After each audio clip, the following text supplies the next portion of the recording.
എല്ലാവർക്കും നമസ്കാരം. എല്ലാവരും സുഖമായിരിക്കുന്നുവെന്ന് വിശ്വസിക്കുന്നു. ഇന്ന് നമ്മൾ ഉണ്ടാക്കാൻ പോകുന്നത് ബീറ്റ്റൂട്ട് കിച്ചടിയാണ്. കിച്ചടി ഉണ്ടാക്കാൻ വേണ്ടി ഞാനെടുത്തത് 2 മീഡിയം ബീറ്റ്റൂട്ടാണ്. ബീറ്റ്റൂട്ട് തൊലി ചെത്തി നന്നായിട്ട് കഴുകി അല്പം വലിപ്പത്തിൽ കഷ്ണങ്ങളാക്കിയത് 300 ഗ്രാം ഉണ്ടായിരുന്നു. ആദ്യം നമുക്ക് ബീറ്റ്റൂട്ട് വേവിക്കാം.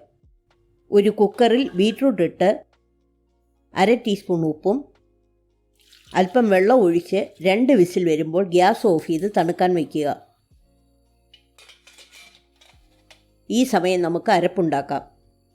ഒരു മിക്സിയുടെ ജാറിൽ 1/4 കപ്പ് തേങ്ങ ചിരികിയത്, 1/2 ടീസ്പൂൺ ജീരകം, 3 പച്ചമുളക്, ഒരു ചെറിയ കഷ്ണം ഇഞ്ചി, അരയ്ക്കാൻ ആവശ്യമായ അല്പം വെള്ളവും ചേർത്ത് പേസ്റ്റ് പോലെ അരച്ചെടുക്കുക.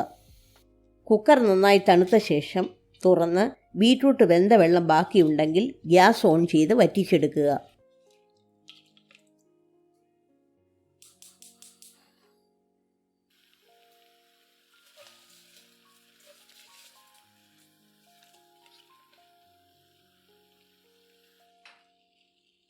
തണുക്കുമ്പോൾ ഒരു മിക്സിയുടെ ജാറിലിട്ട് തരിതരിപ്പായി അരയ്ക്കുക. പേസ്റ്റ് പോലെ അരയ്ക്കരുത്. ചെറിയ കഷ്ണങ്ങളാകാൻ 1 സെക്കൻഡ് അരച്ചാൽ മതിയാകും. ബീറ്റ്റൂട്ട് ഒരു പാത്രത്തിലിട്ട് അരച്ചു വച്ചിരിക്കുന്ന തേങ്ങ ചേർത്ത് ലോ ഫ്ലെയിമിൽ തേങ്ങ വേകാൻ 2-3 മിനിറ്റ് ഇളക്കുക. അരപ്പിൽ വെള്ളം കൂടുതലുണ്ടെങ്കിൽ അത് വറ്റിക്കണം.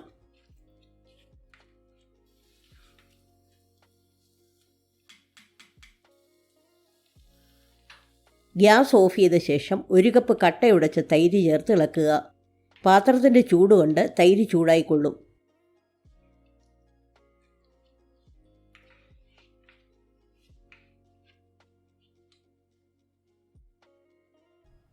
ഉപ്പ് കുറവുണ്ടെങ്കിൽ ചേർക്കാൻ മറക്കരുത്.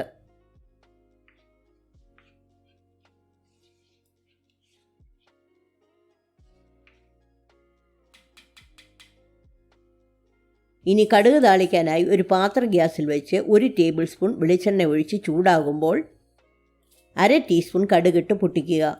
പിന്നെ 4 വറ്റൽമുളകും കുറച്ച് കറിവേപ്പിലയും ചേർത്ത് ചൂടാക്കി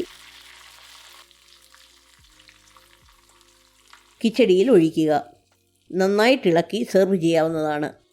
ഈ റെസിപ്പി എല്ലാവർക്കും ഇഷ്ടപ്പെട്ടെന്ന് വിശ്വസിക്കുന്നു. ലൈക്ക് ചെയ്യാനും ഉണ്ടാക്കിയ ശേഷം അഭിപ്രായം കമൻറ്റ് ബോക്സിൽ എഴുതാനും മറക്കരുത്.